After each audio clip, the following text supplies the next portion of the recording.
The U.S. Senate Special Committee on Aging will now come to order. Across the country, older Americans are feeling that it's harder than ever to get timely access to the doctors and care they need to live happy, healthy lives. And even when seniors do find a doctor, many feel rushed and disconnected from them. Doctors aren't the villains here. Like their patients, they are victims of a broken system. Doctors want to care for and connect with their patients, but our rigid, top-down healthcare system is making that job nearly impossible. This is especially true for doctors who see patients on Medicare or other government-run or subsidized healthcare programs. Federal mandates, administrative requirements pile on paperwork and force doctors to spend more and more time on compliance than on care, making patients face one obstacle after another just to get help. The results? Patients can't get the care they need from doctors, and doctors can't give patients the care they deserve. Absolutely no one benefits from this. We are forcing our doctors to operate in a system that prioritizes paperwork over patients and federal mandates over professional judgment. The demands on doctors to focus on compliance over care are higher than ever. Doctors must navigate unstable insurance and Medicare policies, different reporting standards, and excessive administrative burdens just to take care of their patients. And again, no one benefits in this situation. Not patients, and certainly not doctors, who got into this profession because they want to help patients. And the result is less care, less access, and worse outcomes. This is especially true in rural and underserved areas that already struggle to find and maintain healthcare providers, and the regulatory burden is especially tough for those who treat older Americans. It's no wonder that doctors regularly report feeling higher levels of burnout than other U.S. workers. That burnout leads to more doctors quitting their jobs, which creates more doctor shortages, which leads to increased administrative burden, which creates more disconnection and fewer rewarding interactions with patients, which results in more burnout. In the most serious cases, this burnout contributes to devastating mental health consequences for physicians and their families, including serious depression and even suicide. We owe to all of our constituents, but especially our aging population and those responsible for caring for them, to stop this cycle. Today, we'll look at how Washington's regulations and red tape play into this crisis and what we can do to fix it so that our doctors can spend more time caring for patients and less time navigating bureaucracy. We'll hear from witnesses who interact with physicians at all levels. They train our doctors, they manage them in medical practices, they treat them, and they work with them as colleagues and our doctors themselves. They will tell us about their real-life experiences navigating and preparing doctors to deal with Washington's top-down, one-size-fits-all approach to regulated medicine. We'll also share their experience working to solve these problems, what steps we can take to help our doctors and the patients they serve put the doctor-patient relationship back at the center of healthcare. I look forward to a productive discussion today with our witnesses, and I'd like to recognize Ranking Member Gillibrand for her opening statement. Thank you, Chairman Scott, for holding today's hearing. Thank you to our witnesses. I really appreciate you being here to give us your testimony. Burnout within the health workforce has decreased since its peak during the pandemic, but it remains a prevalent issue plaguing our systems of care. It directly impacts the well-being and effectiveness of our workforce, and its consequences are grave for the patients, particularly older adults and people living in rural or underserved areas.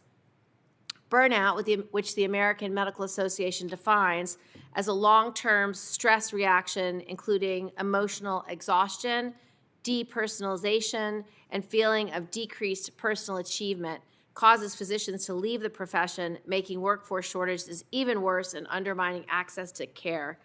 A wide range of factors drive physician burnout, including regulatory and administrative requirements, system-level financial pressures, and realities of the profession's culture. Regulatory requirements play an important role in upholding a quality standard for patient care, safety, and privacy. They allow providers to keep detailed track of patient treatment, and they also help prevent waste, fraud, and abuse. Simultaneously, it's clear that the current system has flaws, requiring physicians to spend clinical time and energy fighting to convince insurance companies that their patient actually does need the procedure, treatment, or drug they've prescribed is understandably aggravating and exhausting.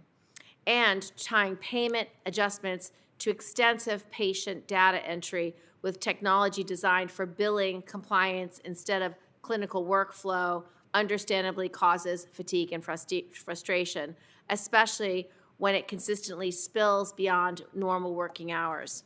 Reforms like streamlining the prior authorization process, improving the usability and interoperability of electronic health records, simplifying or standardizing payer forms would meaningfully reduce administrative burden and that drives the burnout in physicians. This can help delay early exit from the workforce and keep independent practices afloat. This is especially important as we continue to see unprecedented rise in smaller physician-owned practices closing their doors, integrating with larger healthcare systems, or receiving private equity investment.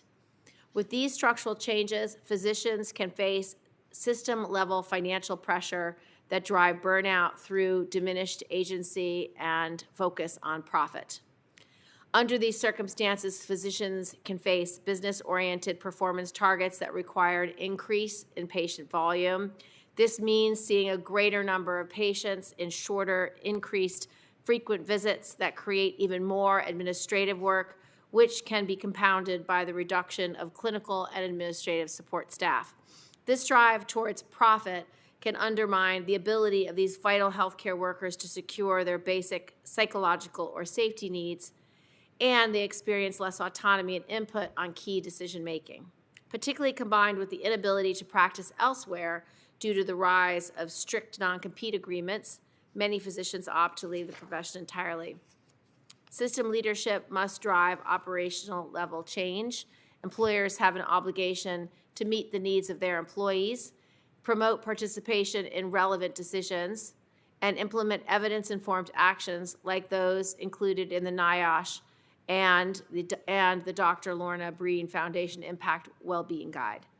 Additionally, federal investigation into private equity investments in healthcare entities and federal action to ban anti-competitive terms in employment contracts are crucial to promoting autonomy at organizational and individual levels and reduce burnout.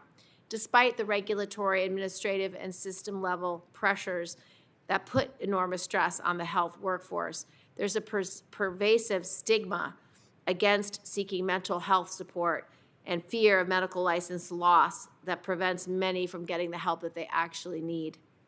It's important that clinician education includes training to handle not only these administrative burdens, but also psychological preparation to handle trauma like a patient death or distress. We have to address burnout. The consequences and stakes are too high. Healers are suffering. Providers are facing sky-high costs to replace each clinician that leaves. Remaining staff are working at reduced capacity, putting themselves and their patients at greater risk. Patients are losing access to the care they need. These impacts only intensify in older, rural, and underserved communities, especially combined with enacted cuts to Medicaid that will exacerbate the provider closures and create medical deserts. There isn't an easy solution to any of this. Moving the needle requires buy-in from all sectors that shape our workforce. Congress, academic institutions, regulators, and health system leaders must work together in a bipartisan way to create a system that supports, not exhausts, our essential workforce. I look forward to hearing from you and your proposals. Thank you. Thank you, Ranking Member. Now I'd like to welcome today's witnesses. Our first witness leads one of the nation's most mission-driven medical schools with a focus on training physicians to serve in rural communities. Dr. Alma Littles is the Dean and Chief Academic Officer of the Florida State University College of Medicine, where she oversees medical education, workforce development, and physician training programs across the state of Florida. Under her leadership, the FSU College of Medicine has emphasized primary care, community-based training, and addressing physician shortages in areas most affected by access challenges. Half my office went to FSU, so they're excited to hear, that you're here, so please begin your testimony. Chairman Scott, Ranking Member Gillibrand, and distinguished committee members, thank you for the opportunity to speak with you today to share a perspective on an issue that is becoming increasingly urgent across our nation, physician burnout. An issue experienced by doctors who want nothing more than to care for their patients, yet find themselves pushed to the brink by the very system meant to support them. Physicians enter medicine with a clear purpose: to heal, to serve, and to stand with patients in their most vulnerable moments. But today, that purpose is being overshadowed by unsustainable administrative burdens, leading to record percentages of physician burnout. We've already heard definitions of physician burnout, so I won't repeat that, but we know that physicians have a higher incidence of suicide when compared with other professionals in the United States. Around 400 take their lives each year. And just as concerning, medical students and residents have rates of depression 15 to 30% higher than the general public. This is a national crisis. To address it, the National Academy of Medicine, the Association of American Medical Colleges, and the American Medical Association are all actively developing resources to help. Physicians are leaving medicine not because they've lost their passion, but because the regulatory environment has made it nearly impossible to practice the way they were trained. Physicians lose satisfaction when factors come between them and their patients. The issue is not regulation itself. Physicians understand the need for oversight, accountability, and patient safety. The issue is the volume and complexity of mandates, documentation requirements, reporting systems, compliance checklists, and insurance rules and regulations that grow year after year in the face of reduced reimbursement and without regard for the time they consume or the strain they impose in the form of the inability to make decisions based on training. The consequences of burnout can be devastating. Think about this. One physician leaving practice potentially leaves 2,000 to 3,000 patients without access to care. Studies suggest that more than half of practicing physicians say they're burned out. We found this to be a real issue in Florida after becoming aware of several suicides among medical students, residents, and faculty. But here's the hopeful part. This crisis is solvable. The medical schools in Florida came together to evaluate the support being provided to address the root causes of burnout. We use this data to share experiences and solutions. Programs were developed that support wellness activities, and deliberate efforts were made to destigmatize seeking help in medical school, residency training, and practice. This included lobbying for a change in the licensure application regarding how questions about prior mental illness were asked and addressed. The survey of medical schools and residency programs confirmed that the schools were actively engaged in a variety of activities, including incorporating mandatory wellness topics into the curriculum, providing dedicated on-site counseling services, offering online resources, hosting financial aid and planning workshops, and incorporating activities that prepare students for the impact of administrative burdens.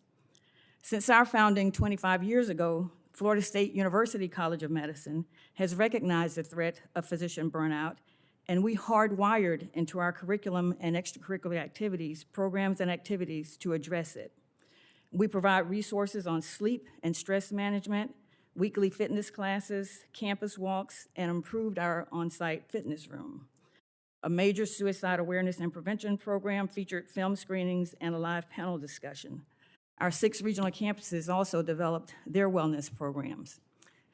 All of this is helpful, but we cannot lose sight of key components of the American Medical Association's physician wellness program that includes the reduction of administrative burdens, reduce of stress drivers in organizations, and removal of regulations and technology requirements. We need your help. You have the power to make a positive impact by supporting regulatory reform, promoting administrative simplification, ensuring that federal policies strengthen, not strain the physician workforce, and by recognizing that the best way to protect patients is to protect the people who care for them. Addressing this issue is no longer an option. It is critical to ensuring access to care. I look forward to continuing the conversation. Thank you. Thank you, Dr. Lills. Our next witness is a practicing family physician who left the traditional insurance-driven system to restore the doctor-patient relationship. Dr. Lee Gross is the founder of Epiphany Health Direct Primary Care in Florida, a national leader in the direct primary care movement. He spent more than 2 decades in private practice and testified before Congress on how federal regulations and CMS mandates contribute to physician burnout and rising costs. Thank you for being here. Please begin your testimony. There you go.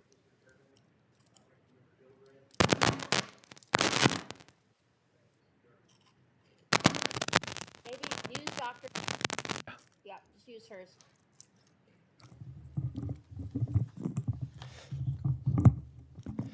Sabotage the Florida guy.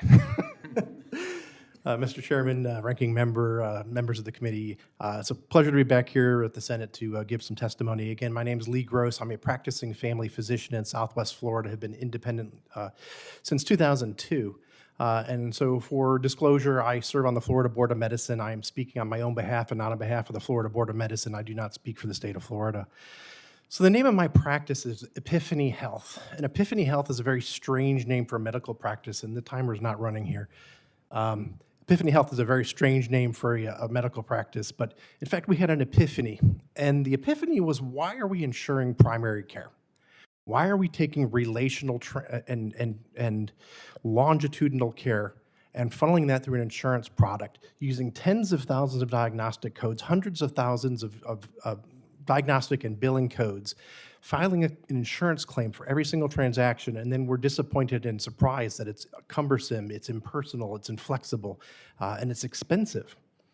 So I had a fully insured practice back in 2002. I took Medicare, I took all the insurances, and this was during the time of the sustainable growth rate formula. And I would come to run up and down the halls of Congress saying, please don't cut our pay. Please don't cut our pay. It's absolutely not survivable if Congress cuts the pay of primary care doctors. And I'd walk out, and behind me, the ophthalmologist would walk in, and they'd say, please don't cut our pay. And then behind them, the surgeons were standing there. And this constant battle for a larger slice of a pie that was continually shrinking just became obvious to me that we shouldn't be fighting for a larger piece of the pie, but we should be looking to explode the pie and looking for a better way to do this. I was an early adopter of electronic health records, and I should say that in the sustainable growth rate debates, I would have to take out personal loans to make payroll because of the brinksmanship that would happen in Washington. I wouldn't know if we would have money coming in. I didn't know how to finance supplies. I didn't know how to finance equipment purchases because I didn't know what we were going to get paid. And so the federal government became an unreliable business partner in the practice of medicine, and I felt like I needed to fire them. I was an early adopter of electronic health record. I loved that electronic health record. It maximized operational flow, workflow. It was fantastic.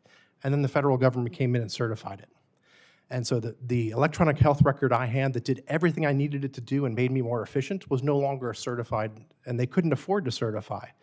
So I started getting Medicare penalties because I had a system that was efficient and worked for my practice, but I was getting penalized, so I had to purchase an additional system that didn't do anything I needed it to do. So I had parallel systems, one for compliance and one actually to perform the function that I needed in my office. So it essentially became that the electronic health record became a cash register.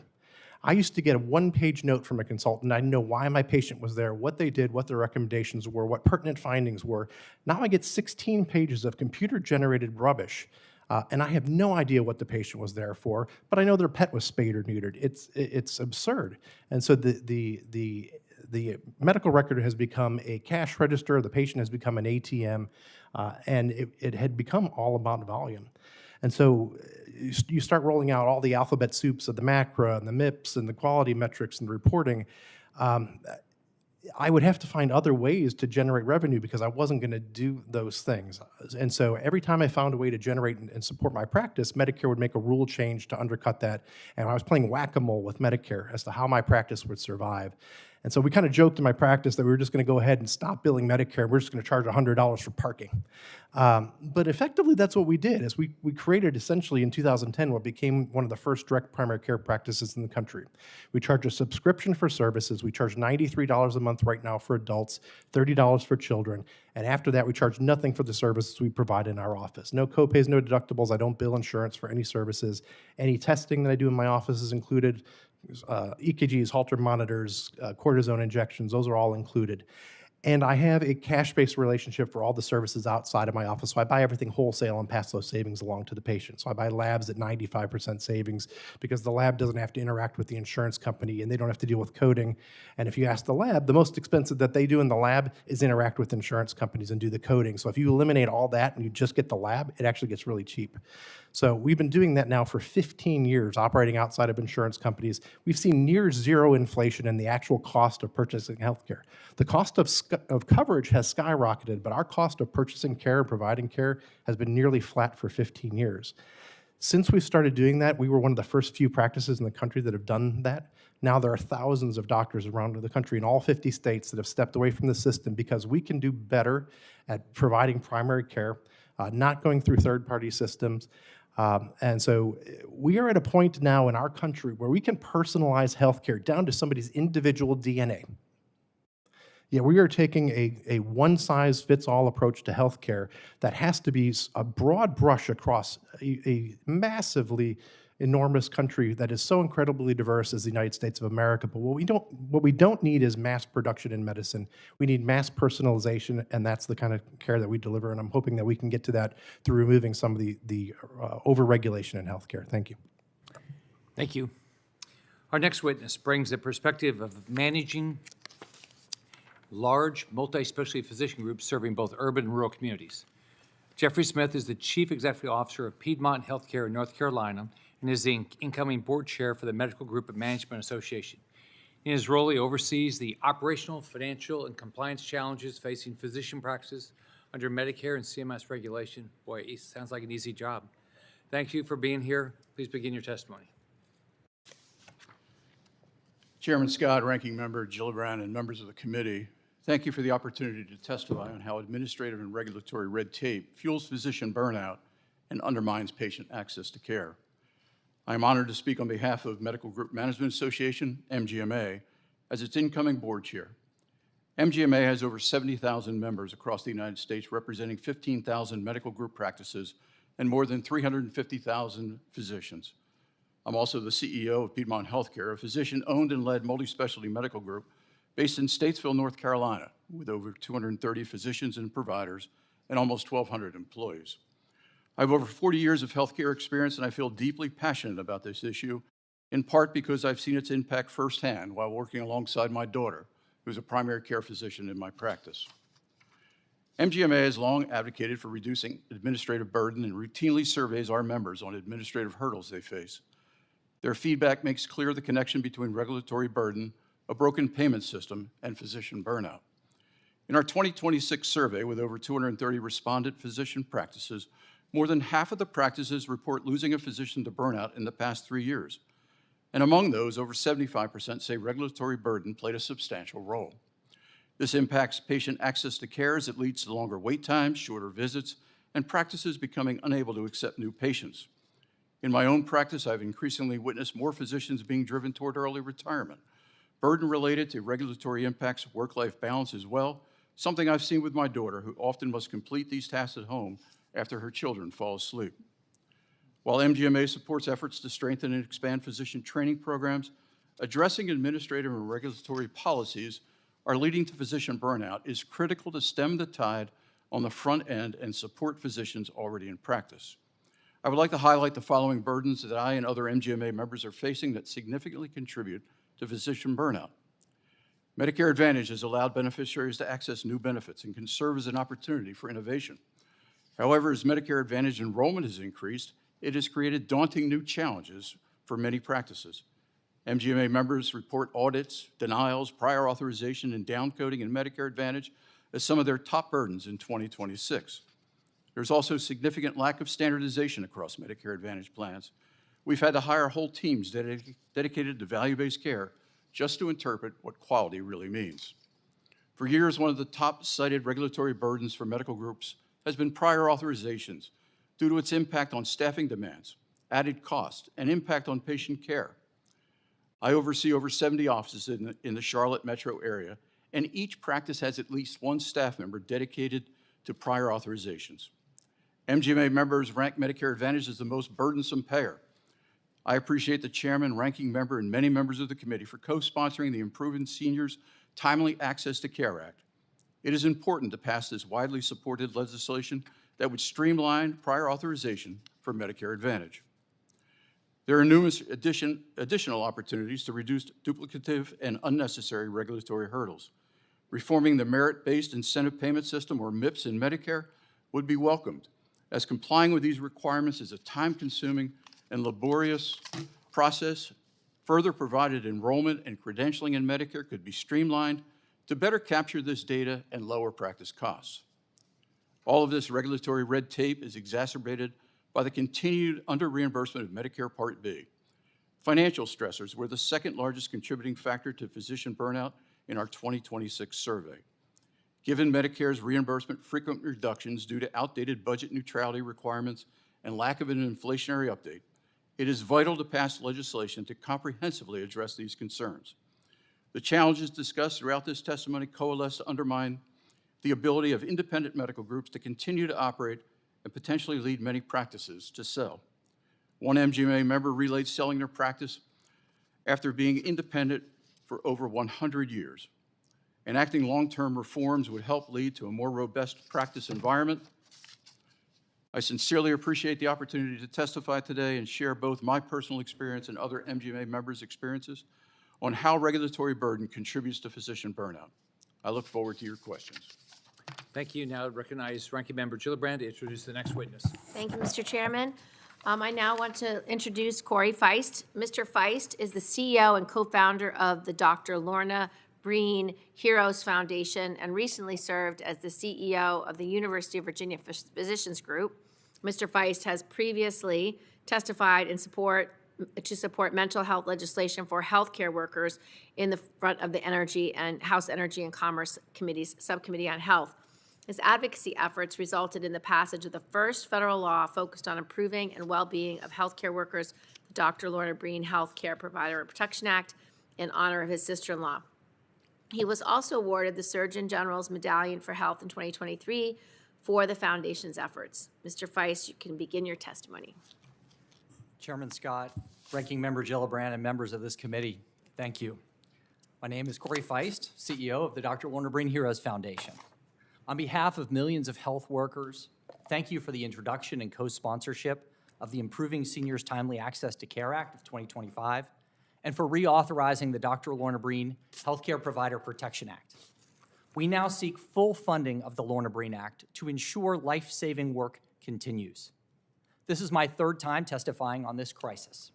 Each time I carry the stories of those lost, not to a lack of resilience, but to a system that failed them. In 2021, I shared the story of my sister-in-law, Dr. Lorna Breen. She was a physician leader during the pandemic's first wave in New York City. Despite her bravery, she was terrified that seeking mental health care for her trauma that she witnessed on the job would cost her her career that she spent her life building. Lorna took her life April 26, 2020. In 2024, I shared the story of Tristan Kate Smith, a 28-year-old nurse whose father found a letter on her computer after her death. She wrote to the system she felt abused her, noting that instead of respect, they get pizza parties and pens for the healthcare heroes. Today, I share the story of Dr. William West, a 34-year-old ophthalmology resident. His family called him Iron Will for his tenacity in rock climbing and endurance racing. But in March of 2024, the information ocean and pressures of medical training broke even Iron Will. In a devastating final note, he wrote, "I am simply exhausted and have nothing more to give." He used his final moments to plead with administrators to support the residents rather than merely push them. William's story is a warning. Our healthcare system is claiming our brightest minds before they even finish their training. When we lose a resident, we aren't just losing one doctor. We're losing 40 years of expertise meant to serve our aging population. The tragedy of losing clinicians like Lorna, William, and Tristan is compounded by the looming demographic shift. The number of Americans over 60 will increase by 46% in the next decade. HRSA projects this will cause a shortage of over 500,000 nurses, physicians, dentists, and pharmacists by 2038. These projections do not fully account for those leaving due to systems failures, many of which you've already heard from. 45% of physicians say administrative pressures are pushing them towards career changes, or early retirement. Administrative tasks like prior authorization are the #1 driver of physician burnout. Nurses face a safety crisis, with 80% experiencing workplace violence. Last year, 24% of Gen Z nurses left their roles. Pharmacists are abandoning their roles due to excessively high workloads and hostile workplace climates.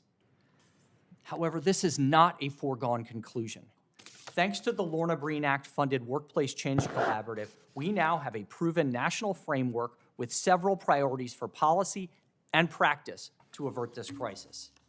The Lorna Breen Act grantees have already supported over 250,000 health workers in the United States, and the results are undeniable, with 35% reductions in staff turnover, 50% decreases in mental health conditions. The law also supported NIOSH's Impact Wellbeing Initiative, which provided 35,000 plus healthcare leaders with training to address the operational burdens that drive their workforce's burnout. Our foundation created a technical assistance program to accelerate the initiative. We improved access to mental health care for more than 3 million health workers by supporting over 70 licensing boards and over 2,000 hospitals and care facilities, and removing intrusive mental health questions from licensing and credentialing applications. We are also proving that administrative burden can be reduced while job satisfaction and patient experience improve. One rural hospital decreased their workforce's cognitive burden addressing EHR alert fatigue. Their traveling nurses now want to stay in rural Virginia, saying that this is the first place they've worked where they feel healthy and they actually can get the help that they need. Reauthorization of the Lorna Breen Act is a historic win, but without funding, it's a hollow promise. While billions are spent on workforce creation, the Lorna Breen Act programs are the only ones directly supporting retention. Investment in the pipeline is squandered if we don't stop the leaks. For example, we currently face a 2-year exodus in nurses, where 50% of new nurses leave the profession after 2 years. This committee can make a difference by ensuring the Lorna Breen Act is fully funded in FY27 and for voting for the Improving Seniors Timely Access to Care Act. I hope to return and report on the lives of health workers we have saved and how we are serving the aging community in the United States with the best and brightest among us, the Lornas, the Tristans, and the Williams. Thank you for your leadership. Thank you, each of you, for your testimony. And I'd like to turn it over to Senator Moody for the first question. Thank you, Chairman Scott, Ranking Member Gillibrand, for holding this hearing, and welcome to 2 of our witnesses that are from Florida for traveling up here and braving the ice on the ground. I know you wish you were back with the palm trees and flamingos. I do too. Welcome. This is such an important topic for our country, especially Florida. We have so many seniors in our state. Some refer to us as not just the Sunshine State, but the Silver State. So discussing how we're going to provide efficient, quality health care is so important. And so this topic is of great importance and particular interest to me. Florida has some of the best hospitals and providers in the country. We have world-renowned care, education, and training.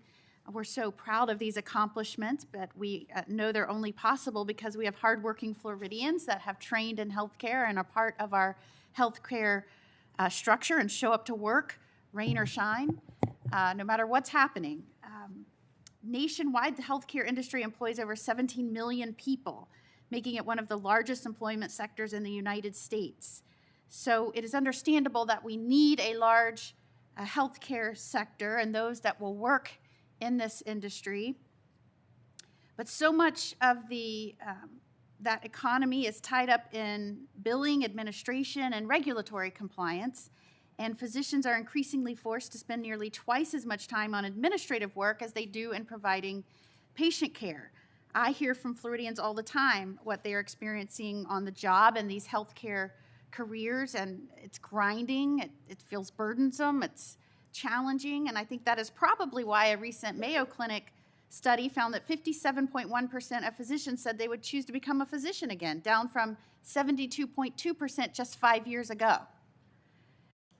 With endless prior authorization requests, sometimes combative patients, extreme working hours, It's no wonder that many providers step away from their traditional practices to transition to direct primary care practices, also known as concierge care.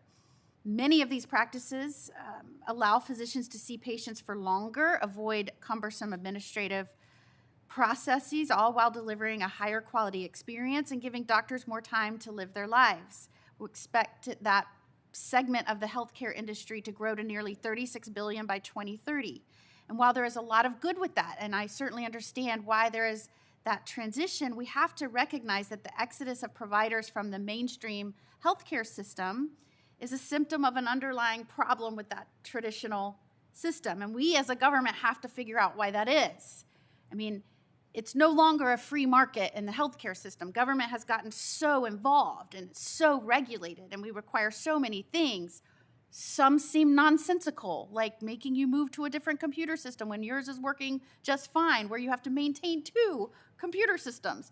Unbelievably wasteful, and it sounds just like the government. But we are no longer a free market in our healthcare. I mean, supply and demand in healthcare is not driving costs anymore. And this is why we're seeing costs drive through the roof. This is why it's so taxing now on consumers of healthcare. And I don't blame this mass exodus of people trying to move into what healthcare used to be, providing care to patients in a way where you feel like you have a relationship with them, you can spend time with them, high quality, maybe even cost efficient. So I'm supportive of that, but I am very nervous that concierge care or even direct care outside this, what we would now call the traditional healthcare or mainstream healthcare system, might not be accessible by everyday people who might not have a really, really high income. I worry about that. And obviously, as we're seeing this mass exodus from the profession in general, I think we're going to have a projected shortage of 140,000 physicians by 2038. So we're seeing a mass exodus of physicians, period. We have a mass exodus going into this more direct or concierge care. So I'm really worried about what happens for everyday Americans that might not be able to afford that direct care. And I think this is a great topic for us to talk about, because I really think what has driven that is this just crazy, over-regulated, nonsensical approach by government to, and the more and more we become involved in healthcare, the more and more complex and out of control and chaotic and unmanageable, not working for physicians, not working for consumers, it becomes. So, Mr. Gross, Dr. Gross, thank you for being with us. Congratulations on a successful career. I wanted to ask you how, congratulations on all that you have been able to do to navigate around what we in government have created in the traditional healthcare system, but what would be your recommendations from where we find ourselves with a rapidly declining physician population, and out of that, add to it those moving out of a healthcare system that is more traditional, that many use government services or government assistance to access? What would be your recommendations for those of us on this committee to make sure that healthcare is not only quality, but cost efficient for Americans? Thank you, Mr. Chair. So a lot to unpack in the statements there. I think one of the first things that I'd like to do is just clarify a little bit between concierge medicine and direct primary care, because concierge medicine typically does charge an access fee and then bills a fee for service to a third-party payer, whereas the direct primary care charges a subscription fee and everything's included in that. So there is a difference in the price points. Different in way you charge. Different in the way you charge and different what's included. So we don't bill. It's not like a fast pass at Disney World. Where you pay for access. That's more of a concierge model. But so moving past that, I would say that a physician that leaves practice because they're overburdened and they have moral injury sees precisely 0 patients. So if you're forcing somebody out of practice because of the complexities of it, then you're not comparing it to a doctor that would see 3,000 patients and now they're shrinking it. You're comparing it to a doctor that would see 0 patients. So it's not an actual fair comparison, because I would not be practicing medicine today if I did not changed my practice model. I just wouldn't have done it. I would found something else to do.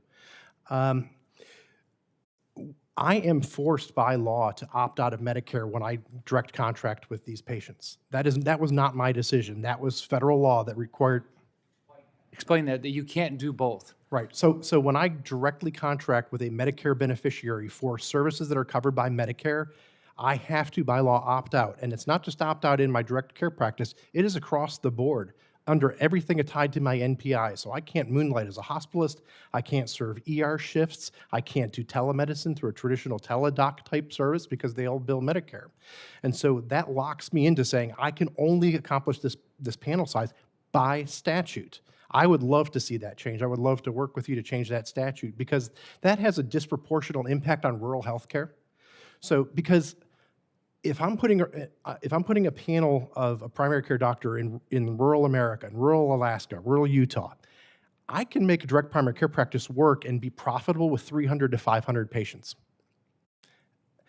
I can't do that with a fee-for-service practice. If I come in with 300 to 500 patients, I'm going to need massive federal subsidies. I'm going to need something to keep that practice afloat, and there's no way you're going to be able to do it.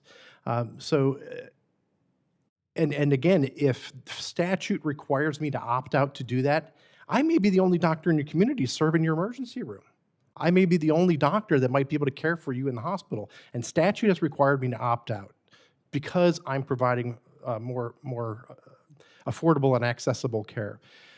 It's important to have the maximum flexibility for physicians to shift to the needs of their community directly and not have that federally dictated. So for example, when we went into COVID, it took 3 months for Medicare to recognize the invention of the telephone, and we're still fighting over whether the telephone is an appropriate access for physicians and whether the federal government should pay for it. Just as recently as 2 weeks ago, we're still trying to decide this. I shifted my practice to a telemedicine on day number 1. When you mentioned the rains falling, when Hurricane Ian tore the roof off of the emergency room next to my office, I didn't need to wait for the insurance companies to convene a new code for me to provide parking lot care for my services. I put a tent in the front of my building. We opened up to all comers, whether they were our patients or not. We provided free care to the community. Why? Because I'm getting paid. I'm getting paid on a subscription basis, and I have the flexibility and ability to provide the services to the care to my community that they need. Thank you. Thank you, Ranking Member Gillibrand. Thank you, Mr. Chairman. Mr. Feist, in your testimony, you discuss how administrative burden is an underlying cause of physician burnout, impacting time with patients and pushing doctors beyond even extended working hours.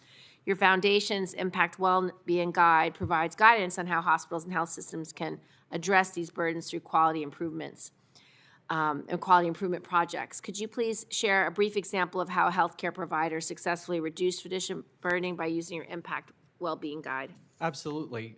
The Lorna Breen Act created the Impact Wellbeing Guide, and NIOSH partnered with our foundation and our all-in national coalition of over 37 of the largest professional associations to create this leader retraining guide. And what we have done is we've implemented this guide across the United States, particularly in Virginia, North Carolina, now in New Jersey, and as well as in Wisconsin. And what we saw in Virginia after doing this work were decreases in the amount of time that clinicians were spending the electronic medical record before and after work by significant numbers. In some cases, 3 to 5 minutes per patient. In some cases, 10 to 15 minutes per patient. Huge decreases there. In addition, standing orders for pharmacy refills, things that keep the pharmacists, the patients, as well as the physicians burdened with bureaucracy. All of those things, using the Impact Wellbeing Guide, decrease the amount of time that folks were spending outside of direct patient care, increased their well-being, increased and decreased their burnout. Thank you. Mr. Smith, Dr. Smith, your testimony describes how Medicare Advantage's burdensome prior authorization requirements significantly contribute to physician burnout and can harm patients. Over 60 senators, including myself, are pushing to pass the Improving Seniors Timely Access to Care Act to streamline the prior authorization process and help address some of these widespread concerns. Yet CMS's new wasteful and inappropriate service reduction model, also known as the WISER model, expands prior authorization into traditional Medicare and utilizes a new non-standardized approach that's inconsistent with the existing federal regulations. How will the WISER model increase administrative and patient burdens in traditional Medicare, and how might this drive burnout among physicians in states where this model is enacted? I think what you're going to see is more prior authorizations needed. That's going to add burden to the staff. There'll be more denials. That will add burden to the physician to either fight the denial or just to decide it's just not worth the fight. Right. Now you have patients not receiving care. Patients don't receive care. I believe that they will get sicker. They'll end up in the emergency room, ultimately the hospital, and we're going to drive the cost of healthcare up. Yeah. My dad's 94. He went to the doctor this week while I was up in Philadelphia visiting him, and the doctor decided that he needed a CAT scan. I would bet a lot of money that that would be denied if you did a prior auth on that. Right. You know, we spend a lot of time telling doctors, you know, you're in charge. You're the quarterback of care. We actually increased the E&M codes, but every step of the way, we question what they do. Yeah. So I think we would just be contributing to the burnout of doctors if we move forward with that. I agree. Dr. Gross and Dr. Littles. Dr. Gross, in your testimony, you highlight the mismatch between how physicians are trained and the regulatory environment that they practice in. You say that when physicians enter the workforce, they are clinically competent but structurally unprepared to operate smaller rural practices. How does this mismatch drive physician burnout and contribute to consolidation? So one of the things that I've noted is that when people are graduating from training, I'm kind of old school. When I went into training, I had full practice management training in my practice. And that doesn't really happen to a degree. I mean, it's still sort of required, but when people graduate, they do not have the full practice management. How do you have compliance? How do you comply with OSHA? How do you hire? How do you fire? How do you set up your structure? How do you negotiate contracts? That is all stuff that I learned in my training, but it's not really being taught to that degree in most places because most people are being trained to be employees in an outpatient or an ambulatory setting. And so if you're trying to then go from training into a rural healthcare setting delivery where you need to be running your own practice, they're not prepared for that. And so people are just not even stepping into that environment, and it's leaving a huge void in the rural communities. Thank you. And Dr. Littles, in your testimony, you shared how medical schools and residency programs in Florida recognize this mismatch and are incorporating activities to help students prepare for the impact of the profession's administrative burdens. Please describe some of these initiatives and discuss how medical students and trainees have responded to these trainings. Sure. So we all know that medical school is a stressful environment, going through the process of training to become a physician. So we put in support systems, for students to help guide them through this, because we recognize that they're going to be facing stressful situations throughout their career. So having access to on-site counseling that they can access right there at the college, without feeling that tension of, is this going to affect my licensure later on, and prohibit me from being licensed or practicing medicine. So activities like that, having wellness activities so that they learn to take breaks, because at the end of the day, we're all humans before we're physicians, and they need to be able to take breaks, make sure that they're eating properly and getting rest and maintaining connections to their support systems that they had even before they came to medical school, and training them and with those activities, but also recognizing that these other stressors that they're going to face as practicing physicians are there as well. And so having them actually training with those physicians, I mean, our students and our residents get to see what our attending physicians are facing in their practices. So when they're having to deal with these issues like prior authorization and denials, and patients not being able to access the appropriate lab or the appropriate X-ray facility, they're seeing this as a part of their training, even in medical school. And as Dr. Gross said, those requirements for that practice management training is there for our resident physicians but a lot of them are not focusing on that, certainly not early on in their residencies. They're not focusing on that because they're not having to be the ones ultimately responsible for it. As they get closer to graduation, they tend to start paying a little bit more attention to it, but it is true that more physicians are employed today than even 10 years ago, and certainly more than 20, 25 years ago. More and more of them are entering employed situations, which in many cases exacerbates a lot of these issues we're talking about. Senator Wardick. Thank you, Chair Scott and Ranking Member Gillibrand. Communities in my state and all across the country face dire physician shortages, as this panel has demonstrated. Estimates are that in just a couple years, we'll be short by tens of thousands of doctors. Mr. Feist, what effect will additional workforce shortages have on our current health professionals, many of whom are already facing burnout? Reductions in staff are a force multiplier on the issues that we've been talking about on this committee today.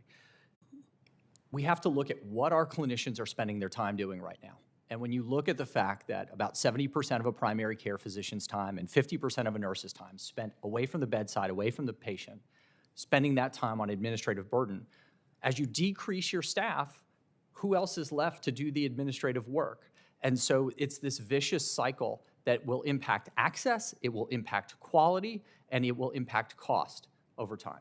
So it's an impact, obviously, on the workers, including the physicians and their workplace, but it's a real effect on patients. Absolutely. And the quality of the health care that they're able to provide. For decades, Medicaid has helped fund doctor residency training through the Graduate Medical Education, or GME program, and this program has played a critical role in addressing physician shortages in states like Georgia, where more than 2.7 million Georgians live in a health professional shortage area.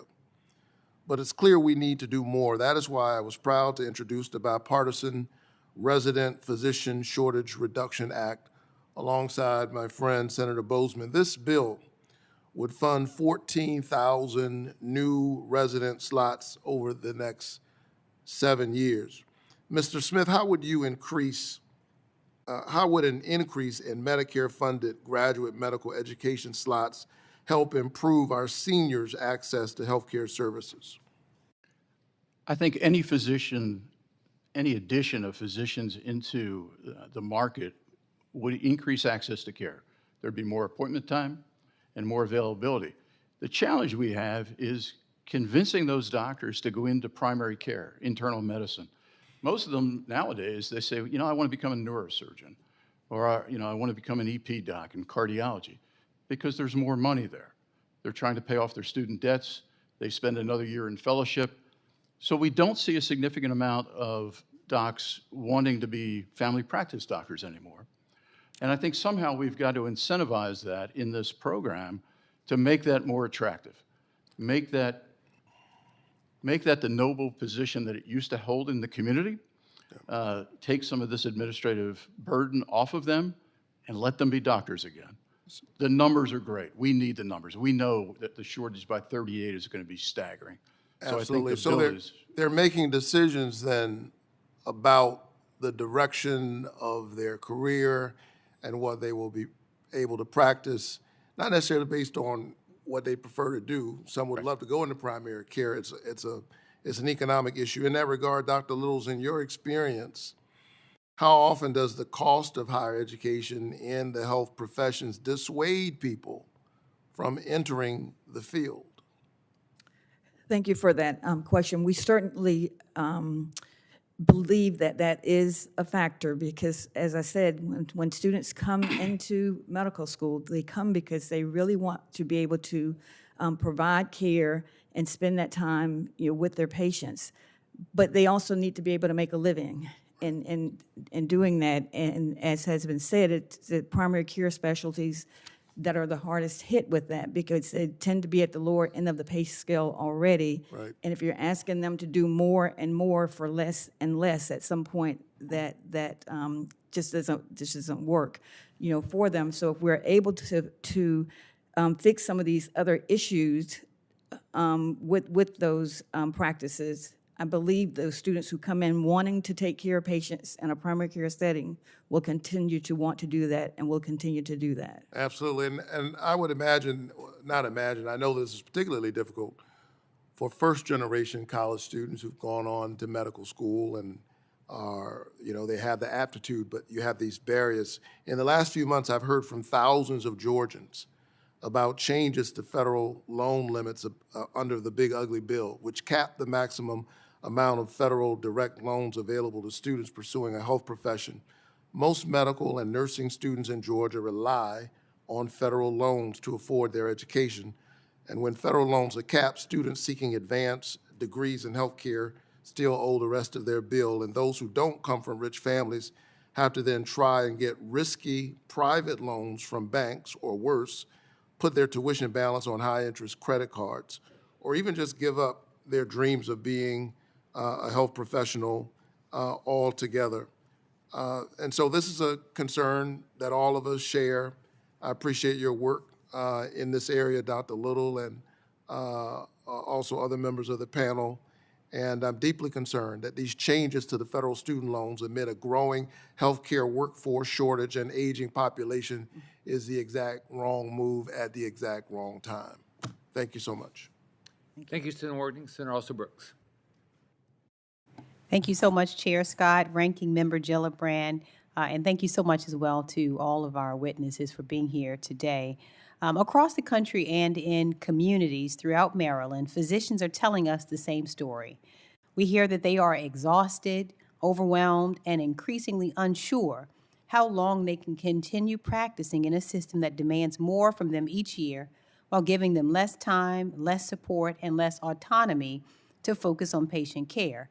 I had a medical appointment just last week and had that experience. The doctor came in, collapsed basically on the chair and said, I don't know what we're doing here, one patient after the next.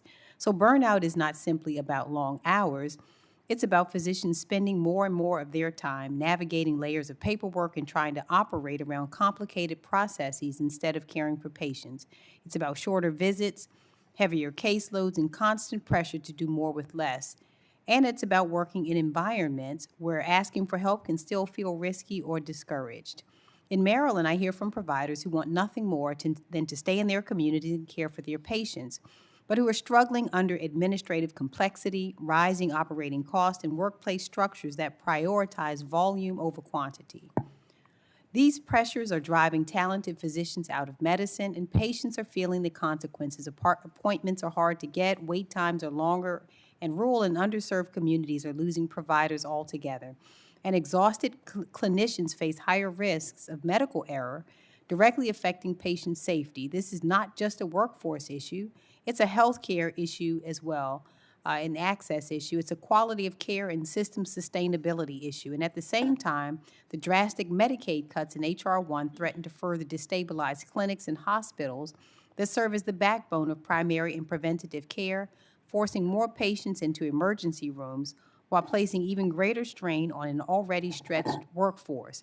So we cannot afford to continue operating a healthcare system that is burning out the very professionals that we depend on. Now, I have a question, Mr. Feist, if I can start with you.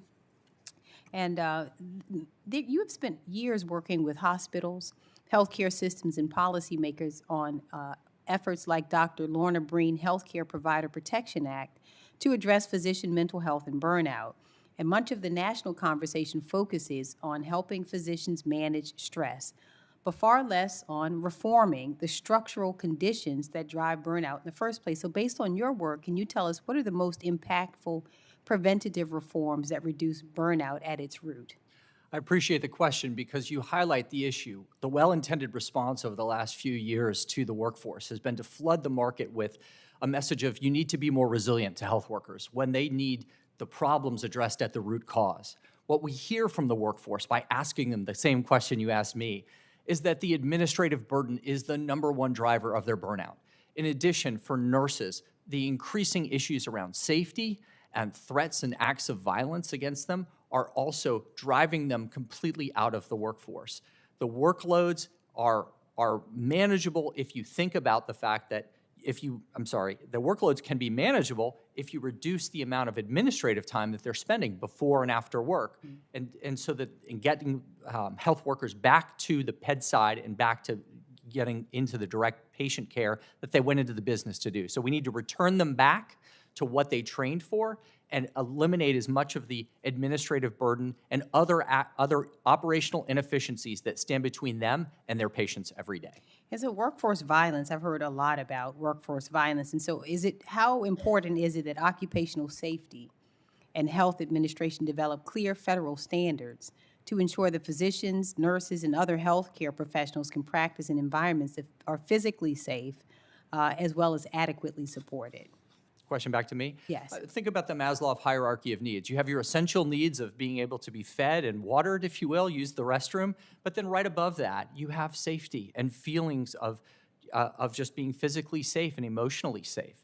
It's critically important for our workforce. I mean, we don't walk in here every day without armed guards outside, and yet we send our health workers into an environment where they can be physically and verbally abused every day, and then we ask them to come back tomorrow and do it all over again. It's just an unsustainable environment for them to work in. The system is.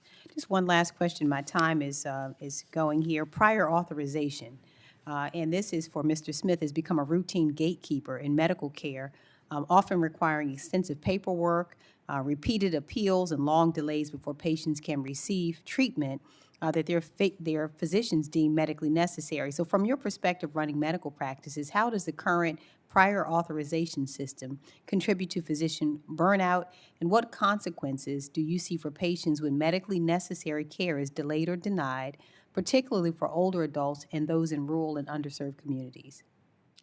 Yes, thank you. Prior authorizations are delaying care.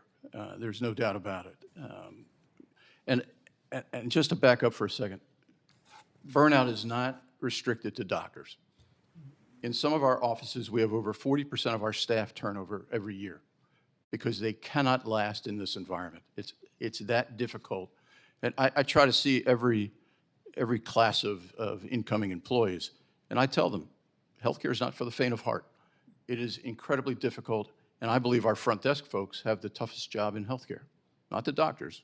It's the front desk. They need to be psychiatrists, insurance experts, best friend. I mean, it is incredibly challenging, working under HIPAA, obviously. But prior authorization, slow care, we see that forcing folks to go to urgent care, in a lot of cases to the emergency room, because we haven't been able to get the authorization. We see delays in care. We haven't been able to quantify what that means in terms of additional dollars, but I think that would be worth looking at, because I think that slowdown, we keep saying we need to get rid of the administrative burden, but we also recognize that the government doesn't have unlimited money. So how do we work together to reduce those burdens so it reduces our costs, so we may not need as much of an increase as we had thought we did, because now we can get rid of some staff or rearrange some staff so we can get back to taking care of patients, because that's what doctors want to do. That's why they went to medical school. So I believe that prior auths are our biggest issue and truly need to be addressed quickly. Thank you. Thank you, Senator Osbrooks.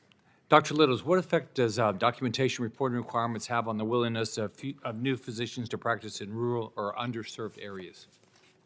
So, thank you. So we've been talking about the stressor of dealing with the electronic health records and the number of electronic health records that physicians often have to go through in the course of taking care of their patients. When you extend that out into rural communities, oftentimes even access to an electronic health record in and of itself it's costly, but sometimes that's difficult for them to even have. But when they have that electronic health record, we know that the number of clicks that they have to go through to provide that documentation is directly related to the stress that they feel from that. So when you're asking about how that documentation specifically is affecting students wanting to go into rural practice among the whole list of other factors that prevent them from doing that, that is certainly one of them. And so the cost of the electronic health record, the complexity of using the electronic health record, the fact that the electronic health record isn't communicating with the physicians they're referring patients to in nearby urban areas, all of that has a negative impact. And I hear my faculty talking all the time about the pajama time that they're spending on that electronic health record, which has also been mentioned today. All of those are distractions from the care of the patient. Thank you. Dr. Gross, tell me how your practice changed. How is your day different now from when you're running an insurance-driven practice to a patient-driven practice? Yeah, so when I have a fee-for-service practice, any slot in my schedule when I walk into my office that's not already filled is lost revenue. So when I walk in, the schedule's already full.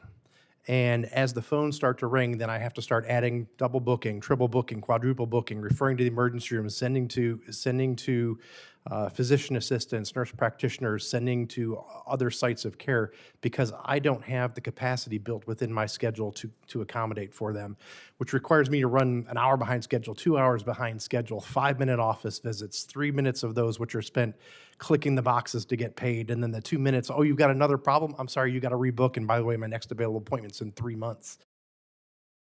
My schedule that I have right now is I walk into my office, I have an hour before lunch blocked out for same-day appointments, an hour before lunch at the end of my day blocked out for same-day appointments, and as the phone rings, if you call me in the morning, you're seen in the morning. As you call me in the afternoon, you're seen in the afternoon, and if I don't get a phone call, then I do administrative time, or I go home and spend some time with my family. But people aren't referred to the emergency room simply because I'm too busy. And that opens up my schedule to actually practice to the full scope of my training. So I would argue that a lot of referrals in primary care, not because the doctor's not capable of handling the problem, it's because the doctor doesn't have time to handle the problem. So when the doctor now has the time and the administrative burden is lifted to perform the full scope of his or her practice, now you're stopping downstream referrals for endocrinology, for rheumatology. You're managing things within your practice that are clearly within your purview as you're training. And we see that in our data, that when we implement this into a health plan that's built around our practice model, our ER referrals are 35% less. Our specialty referrals are 35% less. Our cost of total implementation of the health plan built around our model is a 52% reduction in healthcare in a rural healthcare setting. And we've sustained numbers like that over 7 years because not because we're better than anyone, it's structural design of the practice. It's the administrative design of the practice, the intent of that, which I think is completely changing how we care for patients. Thanks. Mr. Smith, how much of your budget goes to getting prior authorizations, compliance, paperwork versus patient care? Well, that's a good question. I don't have a specific answer. I can tell you that in 75 offices, we have at least one employee, average employee with benefits is making $35,000 to $50,000. So it's a significant amount. And if we could reduce that by a quarter, by a half, it would significantly change the budget of the medical group. Is it easy to stay with all the changes by the insurance companies and by Medicare and by Medicaid? I'm sorry, Sid? Is it easy to stay up with all the rule changes by Medicare and Medicaid, plus all the changes with the insurance companies?